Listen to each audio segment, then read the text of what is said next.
He broke her arm in the street, thinking she was just a child. But when he found out whose granddaughter she was, it was too late. Subscribe to the channel and write in the comments where you watch this video from. The late afternoon sun hung lazily over the town of Red River, Texas, casting long golden shadows across the cracked sidewalks and sun-bleached storefronts. The air shimmered above the asphalt, thick with the scent of dust, creosote, and barbecue drifting from somewhere down the block. Crickets chirped in the underbrush near the edges of old fences, and the occasional pickup truck rumbled slowly past, tires crunching gravel, its driver offering a silent nod to anyone they passed. Time here moved slower than elsewhere, and most folks preferred it that way. Macy Norris leaned her forehead against the window of her grandfather's truck, watching the landscape roll by like a painted memory. Her dark blonde curls were pinned back in a simple braid, and her green eyes scanned the scenery with a quiet alertness that far exceeded her 11 years. She wasn't like most girls her age, not because of anything she did or said, but because of how she saw the world. Where others might overlook, Macy noticed. Where others avoided, Macy asked. She had the steady patience of someone who'd been taught not to rush, and the calm resilience of someone who'd already seen more than her age should allow. It was her second week in Red River. Her parents, both international aid workers, had flown overseas for a 6-week deployment, and had left Macy in what they called the safest hands imaginable, those of her grandfather, Charles "Chuck" Norris. To most of the world, he was a legend, movie star, martial artist, former military man, and symbol of grit. But to Macy, he was simply Grandpa Chuck. He made her scrambled eggs every morning. He still called her kiddo with a grin, and he treated her like she mattered, not just as a child, but as a person. His home sat just outside the town, nestled behind a thicket of oak trees and iron fencing, with a wide front porch and rocking chairs that creaked in the wind. There was no grand gate or mansion, just a modest one-story ranch house with a dojo behind it, where he taught neighborhood kids and veterans 3 days a week.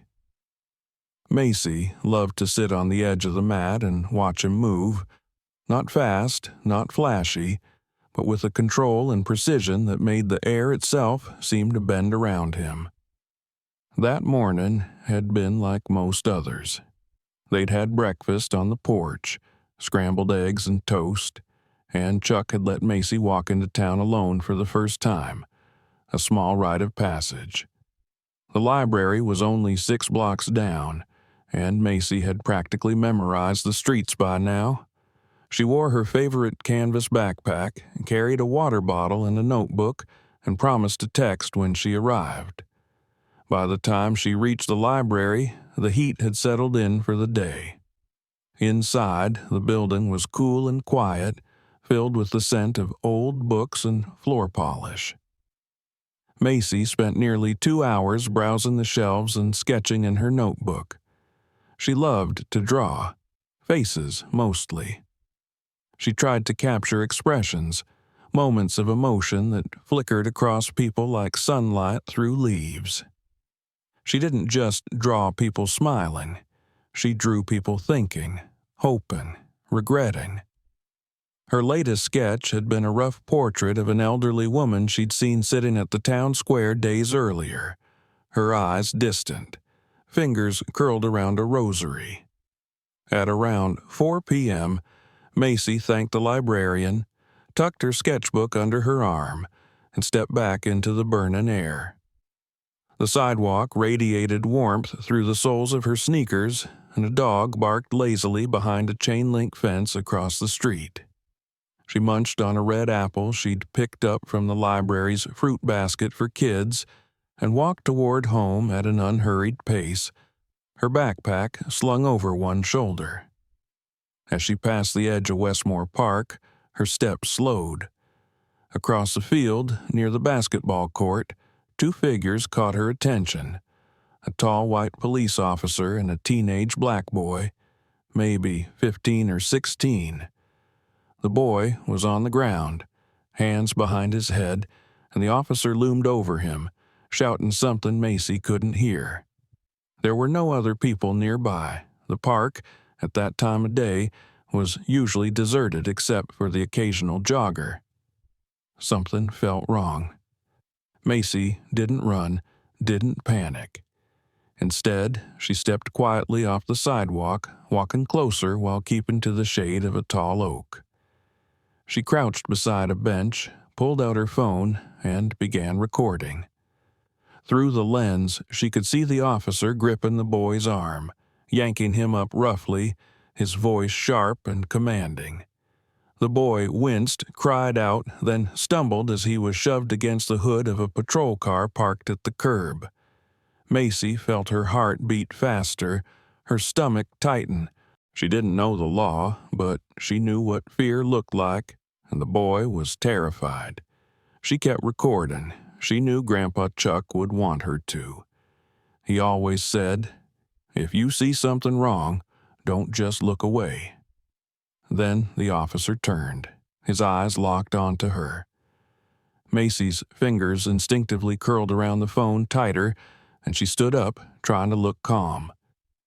The officer started walking toward her, his expression hard and unreadable. His strides were wide, deliberate. Macy glanced down at her phone, thumb hovering near the emergency contact button. She'd only used it once before, by accident, and Grandpa Chuck had appeared at the library door 10 minutes later, out of breath and ready for anything. The officer stopped a few feet in front of her. He wore dark sunglasses and a stern expression. His badge read, Sergeant J. Grayson. "You recording me, little girl?" he asked. Macy hesitated. "I saw what happened. I thought I should." "You thought wrong," he said, stepping closer. "This is police business. You're interfering." "I wasn't trying to interfere," she said, her voice steady but soft. "I just didn't think he should be treated that way." Grayson reached out suddenly and snatched the phone from her hand. The screen flickered as he stopped the recording. "You got ID?" he snapped. "I'm 11, Macy replied. "I don't carry ID." "What's your name?" "Macy. Macy Norris."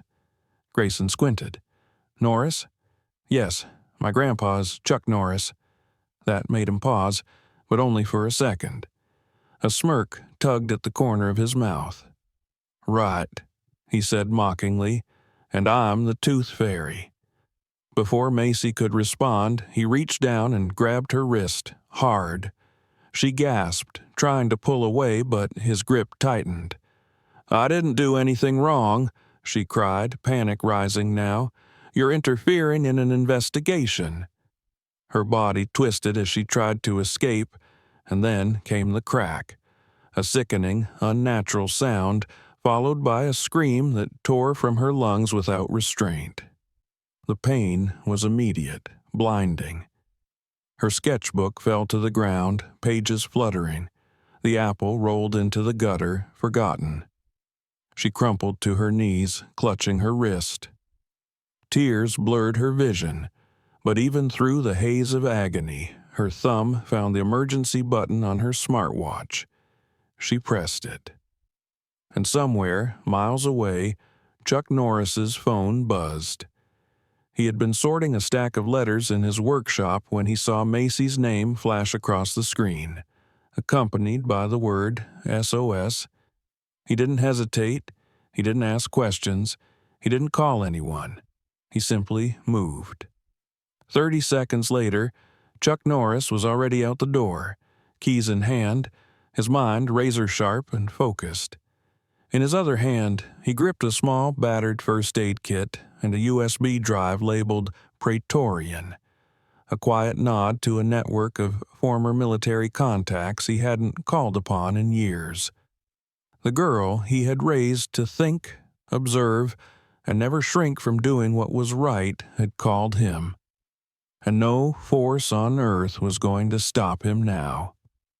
The emergency room at Red River General Hospital buzzed with its usual Sunday lethargy, a mixture of soft intercom tones, the shuffle of tired feet, and the muted murmur of daytime television from a mounted screen in the waiting area.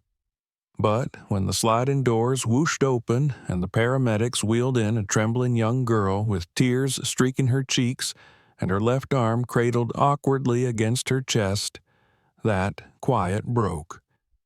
Nurses scrambled, alert now. The trauma signs weren't catastrophic, but there was something jarring in the girl's face, a combination of raw pain and confused dignity that made several staff members pause in the middle of their motions. "She's got a distal radius fracture," one of the EMTs called as the gurney was pulled into exam bay 4. "No guardian on site. We picked her up from the sidewalk. No uniformed officer stayed on scene." "No parent? No report?" asked the charge nurse, already snapping on gloves. She looked over at Macy, who bit her lip hard to keep from whimpering as a nurse gently unzipped her jacket. "Sweetie, can you tell us your name?" "Macy," she whispered. "Macy Norris." The nurse blinked. The name sounded familiar, but she didn't dwell on it. "We're going to take care of you, okay? Can you tell us what happened?" Macy shook her head, not because she didn't know. She knew all too well, but because her throat was closing from the fear and the pain and the strange sense of betrayal that weighed heavier than her injury. A doctor arrived, quickly confirmed the fracture, and ordered an X-ray. As they wheeled her down the hall, Macy clutched her right hand tightly around the one thing she hadn't let go of, the smartwatch on her wrist. The screen glowed faintly. The emergency call was still active. She didn't know if he'd heard her scream, if he'd heard the crunch of her bone, if he'd heard her crying afterward. But she knew he'd seen the alert. She knew he'd come. 15 minutes later, as they set her arm in a temporary splint and administered a light dose of pain medication, the ER doors swung open again. No alarm, no noise, just presence. Chuck Norris walked in with a step that was neither hurried nor relaxed. It was precise, measured. The security guard by the entrance straightened instinctively. He didn't ask for ID. He didn't need to. The man exuded the kind of quiet authority that made people move aside not out of fear, but because they recognized something in him they couldn't name. Something old and exact and dangerous when provoked. He didn't speak to anyone as he passed the front desk. His eyes were scanning, locked, purposeful. "Patient, Macy Norris," he said when he reached the triage station, voice calm but carrying weight. The nurse, startled, glanced at her clipboard, then up at him. "She's in Bay 4, just out of X-ray." He nodded once and moved without hesitation. When he reached the exam room, the curtain was half drawn. Inside, Macy sat propped on a pillow, her small frame dwarfed by the hospital bed. She turned at the sound of his footsteps and exhaled sharply, tears welling again, not from the pain, but from the relief of seeing him. He crossed to her in 2 strides, knelt beside her bed, and gently took her right hand. She squeezed his fingers as tightly as she could. "He broke it," she whispered. "I know," he said, his voice soft, low, and steady as a stone. "I told him my name. I told him who you are." He laughed. His jaw clenched slightly, the only visible sign of tension, but his gaze remained on hers, unwavering. "You did exactly right, Macy. I pressed the watch, just like you said. And I got it. You're safe now." A nurse stepped in, preparing the final cast. She paused awkwardly at the sight of Chuck beside the bed. "We'll need to move her to a different bay once the cast sets," she said. "Do you have authorization?" "I'm her guardian, while her parents are abroad," Chuck replied, producing a notarized form. "Everything's in order." The nurse nodded, professionally polite but slightly unnerved. She returned to her work. As the cast was molded, Macy drifted into a pain-medicated haze. Chuck watched every movement, noting how carefully the staff treated her. Kind, attentive. Not like the man in the uniform who had grabbed her and treated her like a threat. When the procedure was finished and Macy had been moved to a private recovery room, Chuck stepped into the hallway and pulled out his phone. His face was expressionless as he opened the folder Macy had programmed into the smartwatch's emergency function. Her call had triggered an automatic recording from the watch's mic, storing the last 60 seconds of audio. He plugged in the earbuds, pressed play. First came Macy's voice, nervous, steady, answering questions. Then Grayson's, a demand, a threat, a grab. And then the snap, followed by a scream. Chuck listened without blinking. When the audio ended, he didn't speak. He copied the file to his flash drive, encrypted it, and placed the drive into a compartment inside his belt. Then he called one number. Maria Cortez answered after 2 rings. "Chuck," she said, a mixture of surprise and respect in her voice. "It's been a long time. I need everything you have on Sergeant Jeremiah Grayson," Chuck said flatly. "Red River PD." Cortez, now working internal affairs for the Texas State Police, didn't ask why. That name's come up before. Use of force complaints. Minor infractions swept under the rug. I want the files, all of them. Understood. Expect an encrypted packet within the hour. Chuck, did something happen? He looked back at the hospital room, at the child resting within it. Yes, he said. Something happened. By the time the sun began to set over Red River, the town remained blissfully unaware of the storm that was brewing. Grayson, meanwhile, sat at a bar stool in the corner of a smoke-filled diner 2 blocks from the station, eating a cheeseburger and laughing with a pair of off-duty officers. His phone buzzed once. He glanced at it, but didn't recognize the number. He declined the call. He had no idea that somewhere, in a darkened room lit only by the glow of a laptop screen, a folder marked Witnesses was being populated. Chuck's contacts, retired military investigators, cybersecurity analysts, legal experts, were already building a timeline. The video footage from the park was retrieved from a city-owned maintenance cam, obscured but enough to see Grayson's aggression. A witness, a teenage girl who had been walking her dog, came forward anonymously, saying she had heard a girl scream and seen a man in uniform leave without helping. Chuck didn't rush.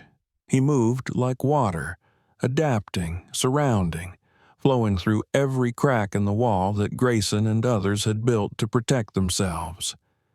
This wasn't just about justice.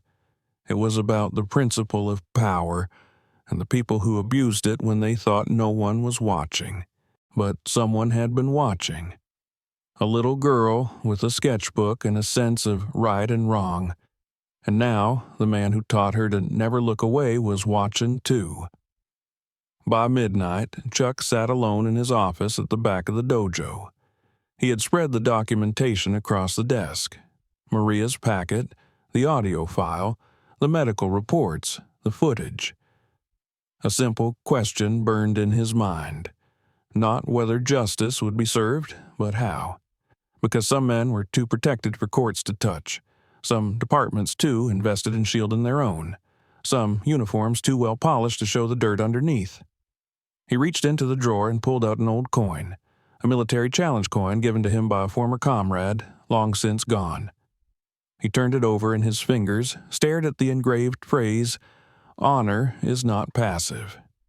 He put the coin down and picked up his phone again. The time for asking was done. It was time to teach. The dojo was silent except for the low hum of an old ceiling fan spinning lazily overhead. Outside, the Texas night had settled deep and thick over Red River, the kind of silence that feels earned after a day scorched by heat and tension. But inside, Chuck Norris sat at his desk with the rigidity of a man who'd turned discipline into instinct.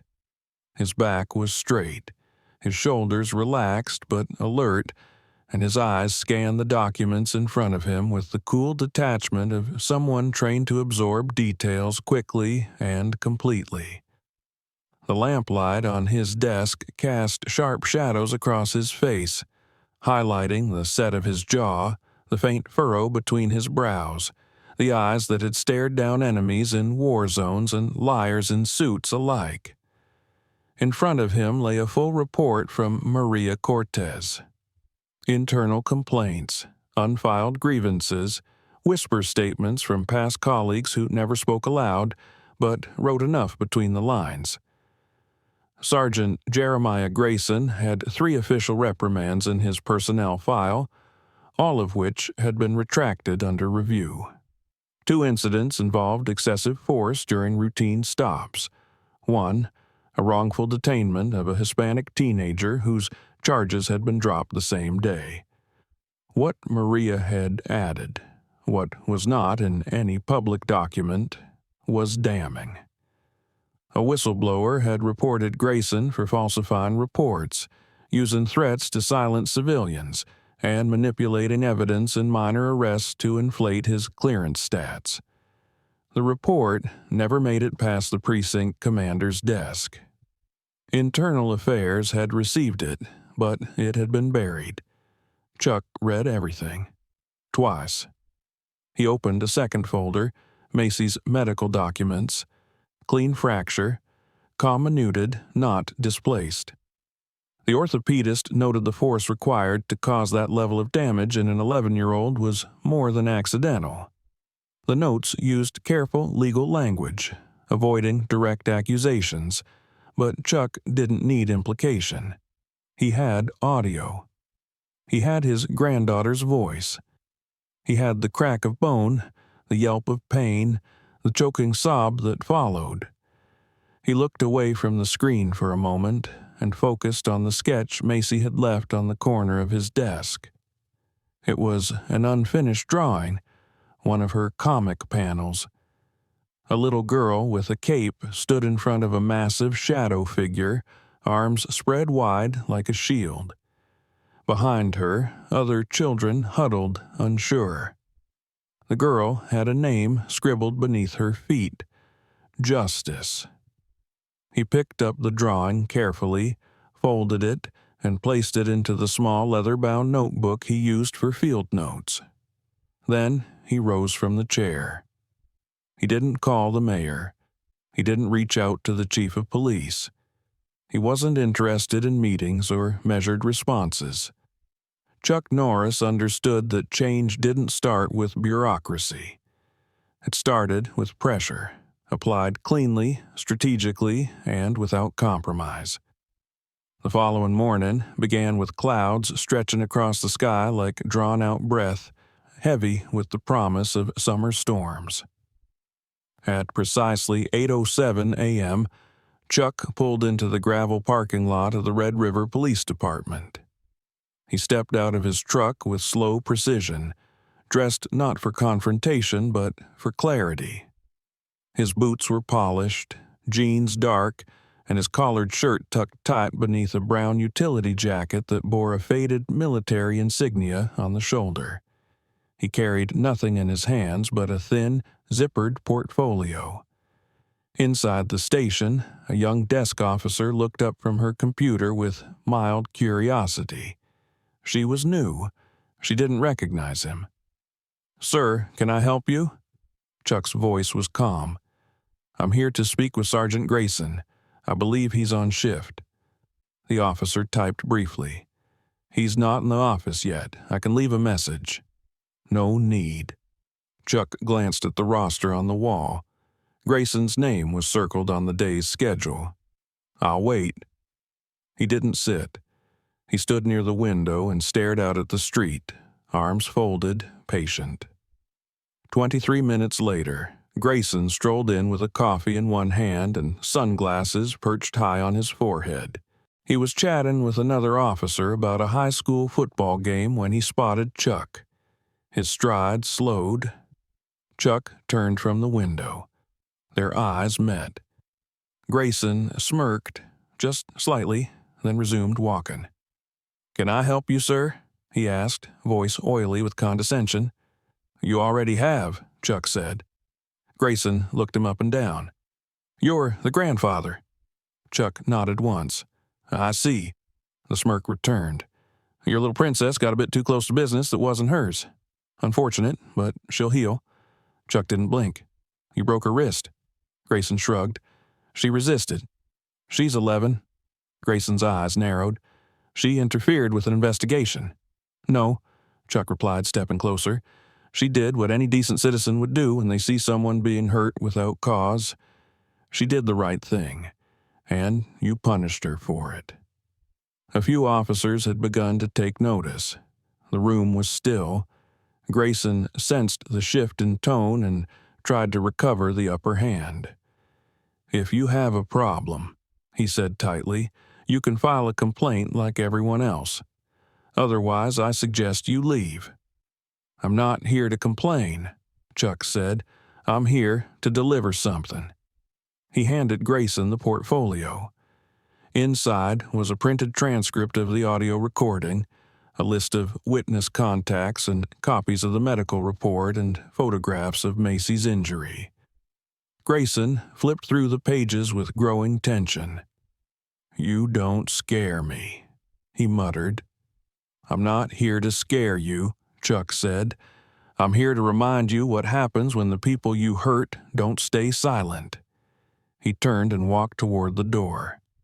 Grayson followed him outside, calling after him, "You think you can walk in here and throw weight around just because you're some washed-up martial artist?"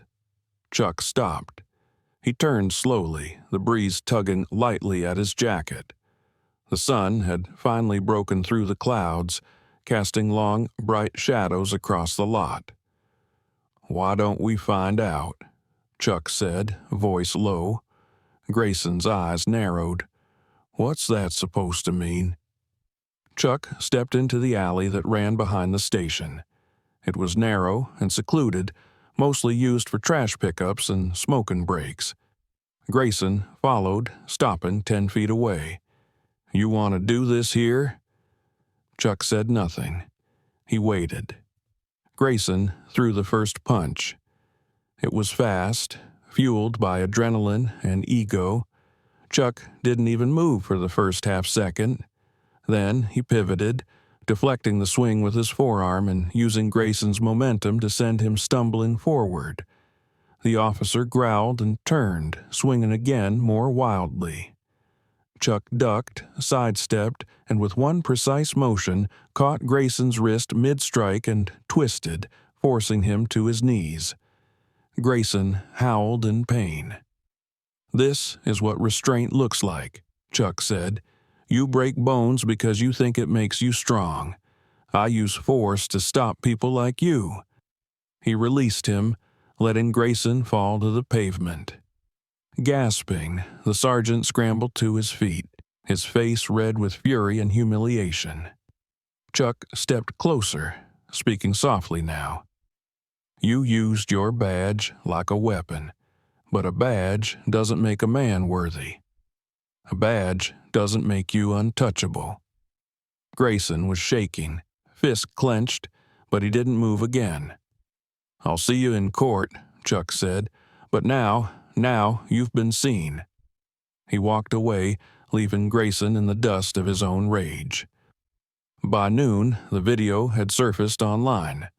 Someone from inside the station, no one ever admitted who, had filmed part of the confrontation. Not the whole fight, just enough. Grayson swinging, Chuck countering, the takedown, the control. No brutality, no excess, just clarity. The video spread like wildfire. The caption read, "Chuck Norris still doesn't start fights, but he finishes them." In Red River, silence settled over the police department. And at the hospital, where Macy had just finished drawing a picture of a bird with a cast on its wing, the nurse leaned in and whispered, "You might want to check the news." Macy did. She smiled just a little. The legend was awake, and justice was moving. The morning after the video surfaced, Red River woke up different. The streets looked the same, the skies wore their familiar burnt blue, and the coffee brewed in local diners smelled no stronger than usual. But there was an electric hush in the air, as if everyone was waiting for the next beat in a rhythm they hadn't realized they were dancing to. Chuck Norris had stepped out of the shadows not just as a grandfather, but as a symbol. A line had been drawn, not with shouting or protests, not even with threats, but with a silent, deliberate act of clarity. It wasn't violence. It was truth made visible. Macy sat propped up on her hospital bed with her cast-covered arm resting in her lap. The splint was white, still clean and smooth, but she had already begun to decorate it with a few doodles, small stars, a fist in the air, and on the inside curve near her wrist, she had written one word in block letters, "Enough." She was tired. Her body hurt, her heart too. But she wasn't scared anymore. Something had shifted. The pain had burned a hole through something soft inside her, and what remained felt harder, steadier. The nurse brought her breakfast and a newspaper. The front page featured a grainy still from the video. Chuck standing tall as Sergeant Grayson reeled backward, his arm twisted behind him, his face caught in a mask of shock and pain. The headline didn't say much, but it didn't need to. Confrontation at Red River PD. Chuck Norris responds to officer who injured granddaughter. Macy stared at it in silence. She didn't smile. She didn't frown. She folded the newspaper carefully and placed it beside her water cup, then picked up her pencil and began to draw. A crowd of children with their arms linked. A broken police badge on the ground. A girl with her head held high. By noon, the hospital had taken on the atmosphere of a quiet fortress. There were visitors trickling in, journalists lingering across the street, and hospital administrators whispering about PR policies. Macy remained mostly untouched by it all. Chuck had given orders. No unauthorized visitors, no statements. The door to her room remained closed unless a nurse knocked. And if anyone dared ignore that rule, they were met with Chuck himself, seated by the window like a guardian carved from patience and steel. He didn't say much. He let Macy rest, let her be a child where she still could, but his phone never left his hand. The calls had begun that morning, reporters, veterans, activists, and people he hadn't heard from in decades. Some offered help, others warned him to tread carefully, and a few, the ones he trusted most, called only to say, "Whatever you need." Maria Cortez had called twice already. The second time she confirmed what Chuck already knew. The department had no intention of disciplining Grayson. Officially, the internal investigation had been opened, but unofficially, the walls were already closing in. The captain had gone quiet. The Union was preparing a defense, and someone had started leaking stories about Chuck's aggression, framing him as unstable, threatening. "They're trying to turn this," Maria had said. "Make it about you, about your past. Make it look like your granddaughter provoked it. They're laying the groundwork." Chuck had nodded. "Let them." Maria paused. "What's your move?" "I'm not going to argue," he'd said. "I'm going to show them what real strength looks like." He meant every word. That evening, as the sun melted into the horizon, Chuck sat alone in his dojo behind the house. He had turned off the lights. The room was lit only by the deep golden spill of the setting sun and the shadows of the hanging punching bags. The mats were empty. The air was thick with stillness. He moved slowly through a kata, not rushing, not thinking, just letting his body move the way it had for decades. Each motion was deliberate, silent, the language of someone who no longer needed to fight for power, but could wield it as a form of prayer. When he reached the final stance, his breath deepened and settled. He stood in the center of the mat, arms at his sides, eyes closed. Then he heard the gravel crunching outside. He walked out into the yard and found a man standing at the fence. He was older, tall, wearing a flannel shirt and a badge on his belt that wasn't quite visible. "Can I help you?" Chuck asked, voice even. "I'm Captain Leland," the man said, "Red River PD." Chuck didn't answer. He waited. "I wanted to talk. Not official business, just man to man." "Then you should have come without the badge." Leland hesitated, then stepped closer. "Off the record, what you did, that video, it's put us in a real bad spot." "No," Chuck said. "What your officer did put you in that spot. My granddaughter's arm is broken. You call that a misunderstanding?" "I call it a mistake," Leland said, "but we're under pressure here. Political, legal. We can't just—" "You mean you won't?" Chuck interrupted. "You won't hold your own accountable because it's easier to let it slide, like the last 3 complaints against him. You buried them. I have the records." Leland's face tightened. "What do you want, Mr. Norris?" "I want him off the force, not suspended, not on desk duty, gone. And I want your department to acknowledge it, publicly, truthfully. And if we don't?" Chuck took a step forward, close enough now that Leland could see every line on his face. "Then I make sure the world sees everything, every file, every report, every victim." Leland stared at him for a long moment. Then he nodded once. "You'll get your answer by the end of the week." As the captain walked away, Chuck turned and glanced at the open door of the dojo. Macy was there, watching. She hadn't made a sound. "You okay?" he asked. She nodded. He looked scared. Chuck didn't smile, but his eyes softened. "He should be." The next morning, the press conference was announced. Red River PD would make a statement regarding recent events. The town buzzed with anticipation. Some hoped for accountability, others expected excuses. But Chuck didn't care about either. He wasn't attending to be satisfied. He was attending so they'd know he was still watching. When the time came, he walked to City Hall with Macy beside him, her cast newly painted with symbols of strength. An eagle, a balance scale, a pair of hands linked together. She wore a simple denim jacket over a blue t-shirt, her chin held high. They stood in the back as Captain Leland stepped up to the podium. Cameras clicked, reporters scribbled. Then the captain began to speak. He acknowledged the incident. He named Grayson.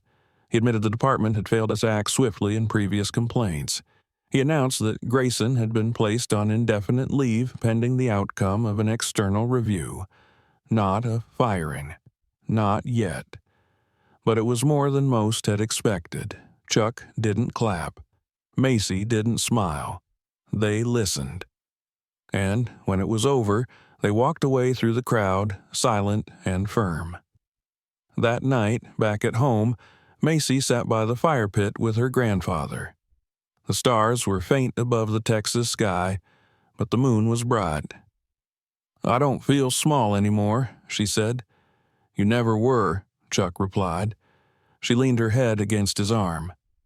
"They're not done trying to protect him," she said. "No," he agreed, "but neither are we." The legend had cast its shadow, but now the girl within it had found her light. The days that followed the press conference settled over Red River with the weight of something unfinished. No protests shook the streets, no sirens wailed, but the air felt different, as though the quiet itself had changed shape.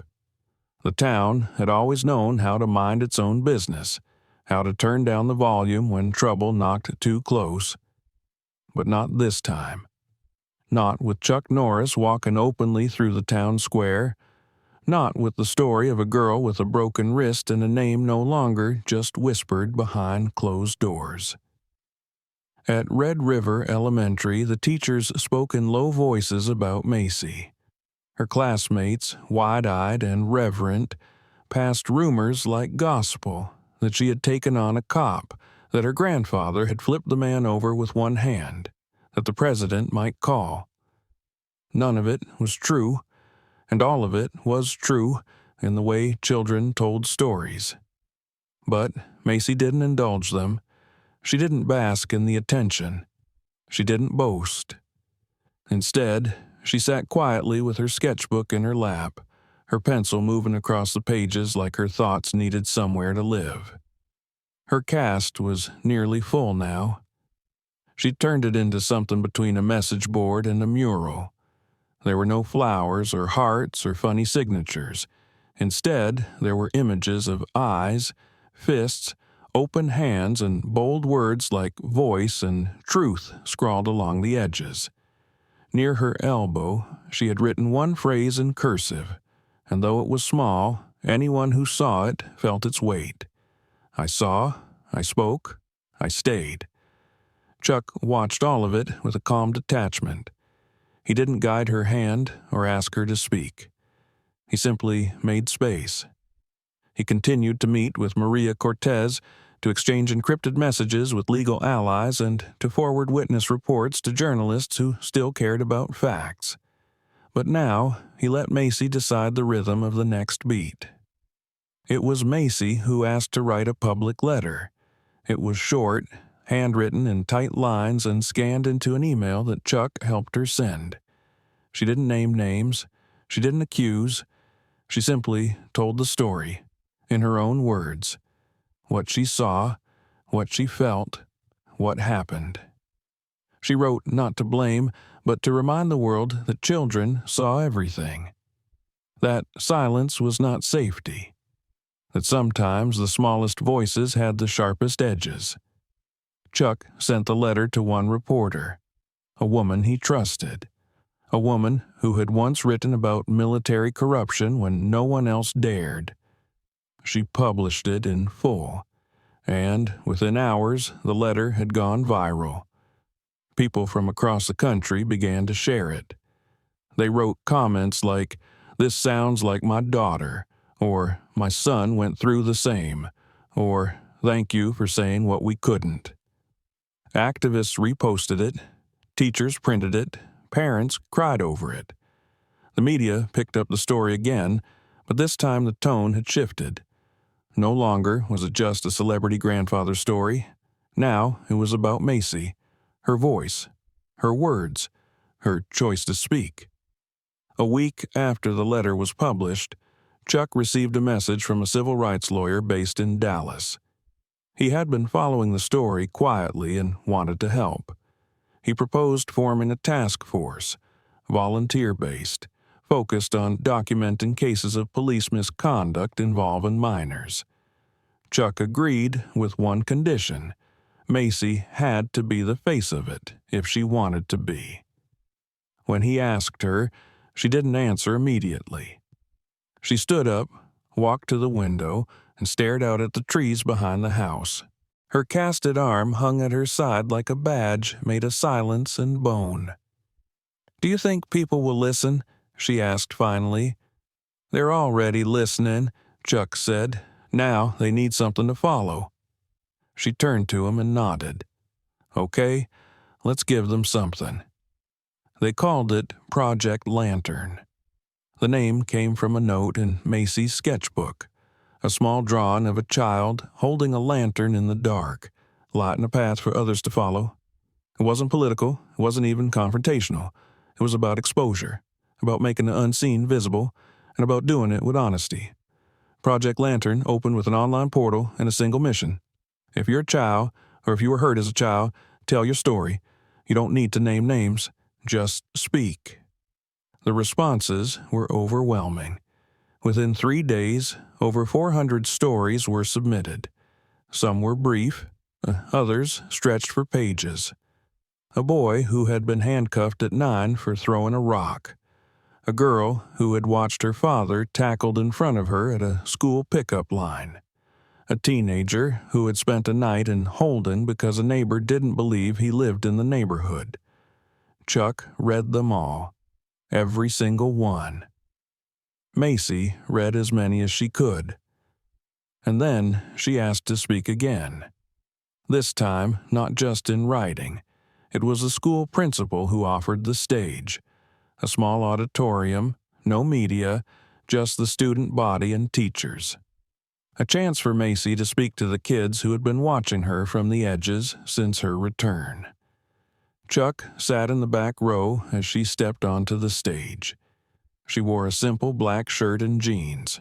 No special outfit, no makeup. Her cast was the only thing that stood out. White and loud and decorated with 1,000 silent statements. She didn't use a microphone. She didn't need to. She spoke slowly, clearly, about what happened, about how it felt, about what it meant to see something wrong and do something anyway. She didn't cry, but some of the teachers did. She finished by reading the final line of her letter. I was scared, but I didn't lie. I was hurt, but I didn't hide. I'm little, but I'm not invisible. The room stood, not clapped, just stood.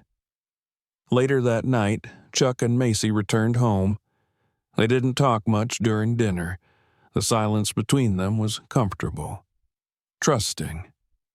Afterward, Macy curled up on the couch and asked Chuck a question she'd been holding for days. Do you think Grayson's sorry? Chuck didn't answer right away. He leaned back in his chair, his face unreadable in the firelight. I don't know, he said finally. Some people say sorry because they mean it. Others say it because they're caught. And some never say it at all. Macy nodded. I don't need it, she said after a moment. Chuck looked at her. No, you don't. She returned to her sketchbook and began to draw again. This time it was a scale. On one side a badge, on the other a voice, and beneath it one line in thick, dark ink. When silence breaks, truth echoes. The courthouse in Red River didn't look like much from the outside. A single-story brick building with faded paint on the wooden columns and a flag that moved only when the wind demanded it. It was the kind of place people passed 100 times without thinking about what happened inside. But that day, it was the center of something much bigger than its square footage suggested. By the time the sun rose over the Texas horizon, people were already lining up outside. Some were locals, some had driven in from neighboring towns. A few had flown in from out of state. They weren't there for a protest. There were no bullhorns or chants. They came with notebooks, with hope, with quiet determination. They came to witness. Inside, the courtroom buzzed with low conversation and anticipation. The rows filled quickly. Journalists, legal observers, community leaders, and civilians who had somehow found their way into the middle of a story that refused to be forgotten. The wooden benches creaked beneath the weight of so many emotions. At the front of the room sat the judge, an older man with white eyebrows and a solemn gaze who had spent a lifetime threading the line between law and justice. His name was Judge Remy Caldwell, and though he rarely said much, everyone knew he was listening long before he spoke. The prosecution's table was neatly organized, each folder tabbed and labeled. The state attorney, a measured woman named Selena Park, had spent her career pursuing cases no one else wanted. She didn't smile much, she didn't grandstand, but when she spoke, people listened. Across the room, Sergeant Jeremiah Grayson sat at the defense table, his face stony and unreadable. He wore a gray suit that didn't quite fit his frame, and his hands rested stiffly on his lap. He hadn't spoken to the press. His lawyers had released the usual statement about complex circumstances and maintaining faith in the process. But his eyes told a different story. He looked like a man who had lost control of a machine he once believed belonged entirely to him. Behind him sat two representatives from the police union, silent and still. Their presence was meant to symbolize institutional solidarity. Instead, it felt like a wall, flat, unmoving, increasingly irrelevant. In the front row of the gallery, Chuck Norris sat with his hands folded. His posture was straight, his expression calm. He wore a dark blue shirt, no tie, no suit. Beside him, Macy sat with her cast resting on her lap. Her hair was pulled back into a braid. She wore the same t-shirt she'd worn the day she first spoke at school, the one with the words, "I stayed," written in small, careful letters near the hem. When the judge called the court to order, silence swept over the room like a sudden wind. The prosecution began by laying out the timeline, the incident at the park, the injury, the lack of medical response, the contradiction between Grayson's report and the eyewitness accounts. Then came the video, a short but damning clip taken from a city maintenance camera showing Grayson's aggression, his unprovoked approach, the moment Macy fell. The defense objected, claimed the footage was incomplete, context was missing, but the judge allowed it. Then came the audio. Selena Park played the recording from Macy's smartwatch. The room didn't move, didn't breathe. Macy's voice, small but clear, Grayson's words, sharp and commanding, the crack of the wrist, the scream, the silence that followed. A woman in the third row quietly began to cry. A man near the back clenched his jaw. Grayson stared at the table in front of him, his fingers tightening until the knuckles turned white. When the audio ended, the judge remained still for a long time. Then he nodded for the prosecution to continue. One by one, witnesses were called: the EMT who had responded, the nurse who had treated Macy, a forensic specialist who confirmed the force used was consistent with direct physical assault. Then came Chuck. He stood without flourish, took the oath, walked to the witness stand. He didn't raise his voice. He didn't dramatize. He simply spoke about what Macy told him, about the condition she was found in, about the steps he took afterward. He referenced his military experience only once, to explain how he recognized trauma when he saw it, even in a child's silence.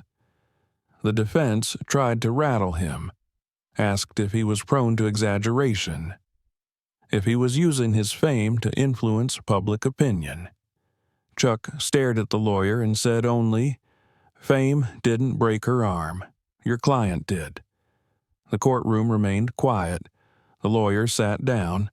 Then the prosecution called their final witness, Macy Norris. There was a long pause before she stood. The entire room turned toward her.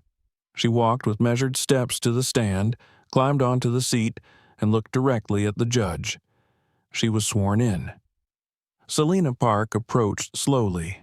"Macy," she said gently, "do you feel ready to speak?" Macy nodded. "Please, tell us what happened that day." Macy looked down at her lap, took a breath, then looked up again. "I was walking home from the library. I saw a police officer hurting a boy. He looked scared. I didn't know what to do, but I thought, if I recorded it, someone could help later." Her voice was steady, clear. "I didn't get close. I didn't say anything mean. I just watched. Then he came over and asked for my ID. I told him I was 11. He took my phone. He grabbed my arm. I told him my name. I told him my grandfather's name. He laughed, and then he broke it." She paused. "I screamed. He left. A lady helped me, that's all." The silence after her testimony was absolute. The defense declined to cross-examine. When Macy stepped down, she walked back to her seat beside Chuck. He reached out, and she took his hand. Closing arguments came quickly. The prosecution summarized the facts. The injury, the abuse of power, the silence that followed.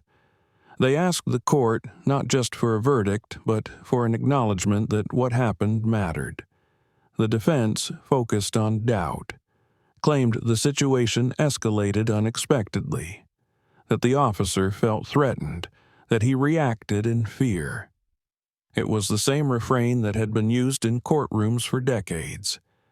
But this time the courtroom didn't flinch. When the jury was dismissed to deliberate, no one moved. People sat where they were, quiet, heavy with the moment. It took 4 hours. When the jury returned, the air thickened. The foreman stood. For the charge of assault on a minor, we find the defendant guilty. For the charge of abuse of authority, we find the defendant guilty. For the charge of failure to render aid, we find the defendant guilty. Grayson closed his eyes. He didn't speak. He didn't react, but he didn't look at anyone, not even his own lawyers. Judge Caldwell thanked the jury. Then he addressed the room. This case is about one moment, but it reflects something much larger. Justice is not measured by how we treat the powerful, but by how we protect the powerless. Today, a child told the truth, and the court listened. He ordered sentencing to be scheduled within 30 days. When the gavel fell, the silence broke, not with cheers, but with the sound of chairs scraping against the floor, of people rising as one. Outside, the crowd had grown. Hundreds stood along the courthouse steps. As Chuck and Macy exited, the people moved aside, not with applause, but with nods, quiet murmurs, respectful distance. A reporter stepped forward. "Mr. Norris," she asked, "how does it feel to win?" Chuck looked down at Macy, then back at the reporter. "This isn't a win," he said. "This is a beginning." They walked down the steps together, side by side, unafraid. And somewhere beyond the cameras and the questions, justice took its first breath. The days after the verdict were unlike anything Red River had ever known. For a town that once measured change by the seasons and never by headlines, it now found itself spoken of in newspaper columns, on television panels, and across screens in cities whose names no one there had ever even visited. People didn't just talk about the verdict. They talked about the girl who testified, the grandfather who stood behind her, and the message that outlasted the noise. But for Macy Norris, life didn't change in the way most expected. She still woke up early, still tied her shoes with one hand, still sat by the same window in her grandfather's home and drew in her sketchbook as the sun stretched across the Texas horizon. The courthouse steps no longer buzzed with news vans. The banners and hand-painted signs that once waved outside the police department had been taken down. Their colors faded now, folded into closets and memory boxes.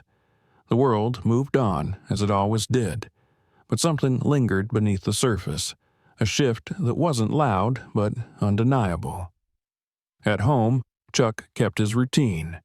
He brewed coffee at dawn, ran 3 miles before breakfast, and taught martial arts classes in the dojo 3 evenings a week. Yet, there was something more purposeful in his movements now, something even more deliberate than before.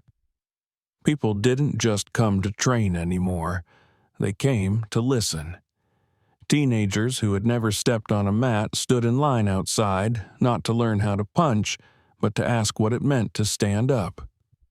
Veterans dropped in, silent and still, nodding once and joining in quietly.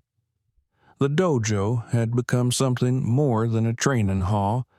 It had become a gathering place for those who were tired of being ignored. Macy sat through the sessions often, not as a student, but as a witness. She'd watch her grandfather teach not just form and technique, but discipline, restraint, and responsibility. Power doesn't mean you strike first, he told them. It means you protect first. And sometimes you don't strike at all. You just stand. His words weren't dramatic, and he never raised his voice, but every person in that room understood that he spoke from something deeper than experience. He spoke from conviction. One night, after a session had ended and the last of the students had gone home, Chuck found Macy sitting cross-legged in the center of the mat, staring at her cast. It had grown dirty over the weeks, covered in layers of drawings, messages, and faded ink. It was more art than medical equipment now, but it held weight. Not just physical, but symbolic. A badge of what had been endured and what had been built in its aftermath. "You ready?" he asked. She looked up. "To take it off?" He nodded. "I think so." They scheduled the appointment for the following morning. As the doctor gently removed the cast, revealing the fragile, pale skin beneath, Macy held her breath. Her wrist looked thinner than she remembered, weaker, but it didn't feel weak. It felt like it had healed with something more than calcium. "You'll need to rebuild strength," the doctor said kindly, "but the bones have set. You did good, kid." Macy smiled faintly and looked at Chuck. He offered her a nod, his version of a proud embrace. Later that day, they sat on the back porch of the house as the wind shifted through the dry grass. Macy rested her arm on the table. For the first time in weeks, it felt light, free. "Do you think people forgot already?" she asked. Chuck shook his head. "People don't forget truth. They might get distracted, but they remember what mattered." "I still think about him," she said quietly.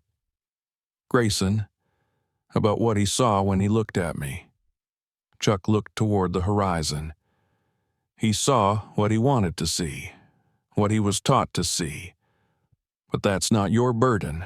What matters is what you saw in yourself when it happened, and what you still see now."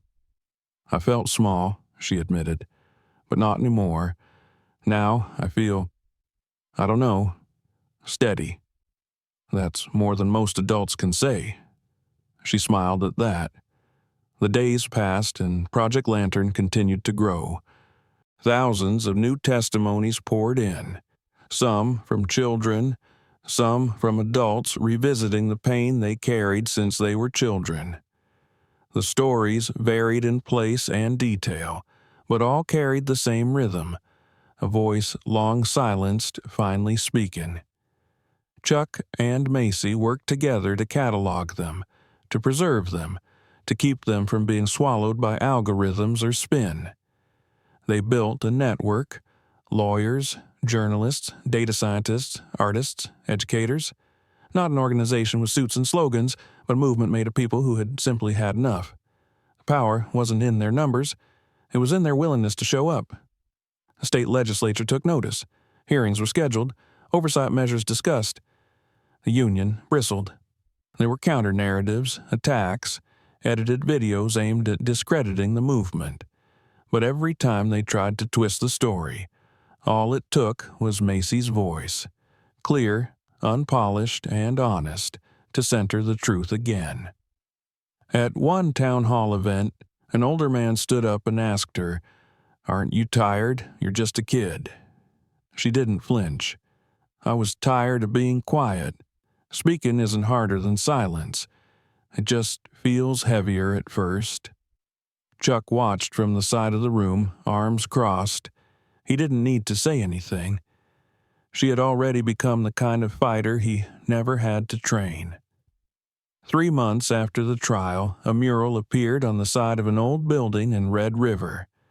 Painted by local artists, it showed Macy's cast, fractured and blooming with light. Above it, a quote from her letter: "I was scared, but I didn't lie." Below, in bold, Red River Remembers.